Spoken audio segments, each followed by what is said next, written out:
out and won 3 Super Bowls, played in the 4th, and played in an AFC Championship game. This year we had less to work with. It's not an excuse. It's just the fact. Key? I'd take that all day long. I'd take 3 Super Bowls, played in 4, in a championship game. I'd take that all day long to be in salary cap hell right now and not win a division and rebuild. Who wouldn't take that? Would you take that, Z? Totally. I mean, yes. But here's the problem, though. Bill Belichick says that, and everybody thinks that he's making excuses. He's just telling you the truth. He's damned if he do, damned if he don't. Right? If he says it, look, Bill, you're bad. And if he doesn't say anything, he's saying Bill. He's always just, I mean, like, you can't win. Key, that's why external expectations are different than internal expectations. And granted, I think externally there is so much around this Pats team as it relates to expectations about what is Cam going to do. I don't think internally, obviously they always want to win championships, but I think after guys opting out with COVID, after Cam coming back, I think internally expectations have changed with this team. There's 8 players as starters that are not on their team because I understand they that. opted out. And people have to understand that and realize you're not every single year, you can't realize, I mean, you can't just assume that a team is going to be the same after 8 guys leaves, the quarterback of 20 years, he's gone, a new guy you sign in a COVID situation at quarterback with no offseason, nothing, comes in and tries to do his best. You have no receiver. You have nothing. Like the cupboard's bare. Like you don't have anything. And he's just explaining to people 4 Super Bowls. We won 3 of them. We lost 1. And then we go to an AFC Championship game. And y'all trying to kill me because I simply say we don't have any money. We don't have any money. We sold out for 5 years. Now, and I think Mr. Kraft and then Bill Belichick will sell out for another 5 years if they need to. That's why I said we'd have to change the expectations and change the narrative, right? They're in a rebuilding process, and that's okay considering all the success that this team has had. That's okay. They are no different than any other professional franchise in sports that have great success for long periods of time and then have to shut it down for a short period of time to reboot. Now, whether or not Bill Belichick will be around for that next run as the head coach, who knows? Maybe he will coach well into his 80s or something. I don't know. But right now, they're not a good football team, and it's an opportunity for everyone that want to kick them across the street to do so.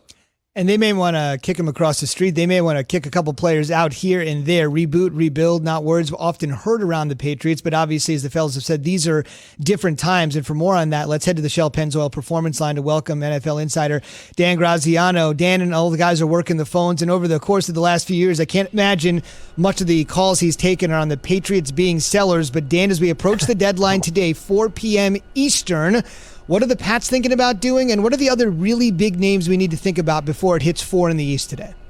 Well, you look at the Patriots, right? Like, there were a lot of people around the league watching to see what happened to them on Sunday in Buffalo, and the theory being if they lose, which they did, they're 3.5 games out. They don't look like they're a very good team, and would that mean they could potentially sell off pieces at the deadline? You know, Stephon Gilmore has a couple years left on his contract, a very affordable price for an acquiring team. There are teams that are interested in knowing whether he's available, whether they'd move other veteran pieces in their secondary, like one or both of the McCourty twins, whether Joe Thuney, their offensive lineman, who's their franchise player, could be available for a team that needs help there. So definitely a team people are watching throughout the day today in terms of trying to figure out where they stand. And when you hear comments like that from Bill Belichick, it does give you a window into how the Patriots see themselves. If they see themselves as a rebuilding team and they're able to move guys that aren't going to be part of that long-term rebuilding in exchange for picks that are, then they have to consider it. So I'm watching the Patriots pretty closely today to see what they do, if anything. I think,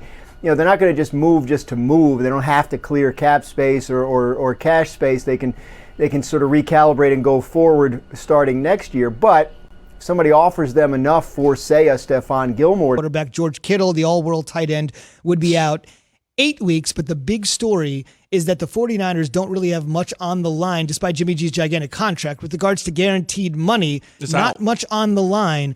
With what you've seen this year, and his up and down performance. Could this be the last year for Jimmy G in San Francisco, even though last year they were in the Super Bowl with him? I think so. There are people out there that would argue that Jimmy G's not going anywhere. Shanahan loves him, blah, blah, blah.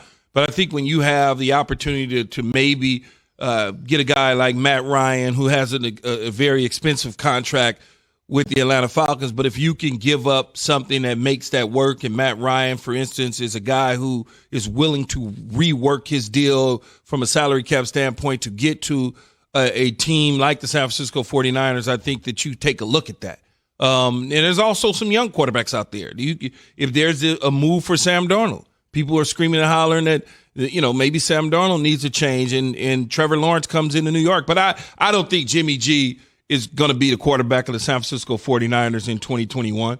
I mean, they've gotten what they got out of him. They see what he is. And can you ask me, what is that? When you say they see what he is? He's just a guy. He's just an average quarterback? He's a guy. Come on, man. You can plug it's 10 quarterbacks that start on teams in the National Football League right now. That's the same guy. That's the same guy. And those 10 quarterbacks that start on National Football League teams aren't taking their teams to the Super Bowls and winning them like the 49ers are trying to do. Now, let's not get it twisted.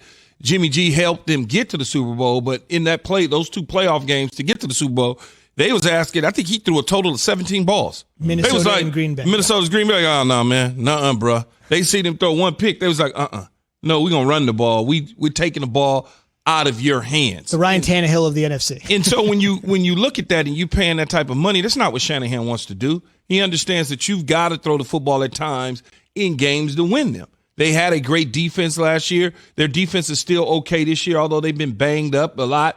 When you look at it, Nick Bosa isn't there. He's lost for the year. And so when you start to look at some of those things, Richard Sherman hasn't played much. When you start to look at that, you start to say to yourself, okay, we got enough, but our quarterback can't help us get over the top. He's not the guy that can handle the rest of the team and put it on his back. So I wouldn't be shocked at all if they moved on from him, not in the least bit. Just makes it easier for them to move on from him, right? I mean, you think about if everybody were healthy, Key, and if you were winning games, it makes it a lot more challenging, even if your defense is playing well and you have all the pieces to say, hey, we're going to move on from him, even though there's a history. But now that you're losing games, it seems like your roster is depleted. Everybody's injured.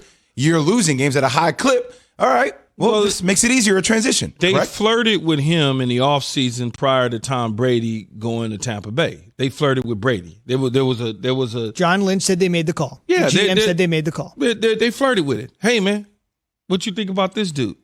Can we get him? Can we get in on him? And so that conversation comes up, tells you what they thought about the quarterback. And then they realized, we stuck with Jimmy G. So one of the first things they do is, we love Jimmy G. And they put their arms around you to make it all great, even though in the end, they don't value him nearly the same as they did when they traded for him. And fellas, think about it. When they traded for him, how quickly things can change. They traded for him for a second-round pick. And at the time, people said, oh, my goodness, the 49ers fleeced the Pats because we potentially have a franchise guy that could be here for a decade or so, and all we gave up was a second round. That was the notion at the time. But I never felt that way, though, because I watched Jacoby Brissett come in and do the same thing.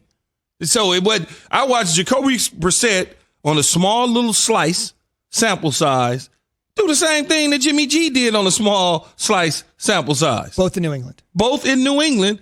You watched them do the same thing. So for whatever reason, John Lynch felt and Shanahan felt at the time, which, look, they went to a Super Bowl. He certainly helped them get to a Super Bowl. There's no question about it. But to win the Super Bowl and to get over that hump, he's not the guy for them to be able to do that. He's just not. Steve Young said something that really caught my attention the other day. He said it creates a focus on one question coming into this year that you had about the 49ers.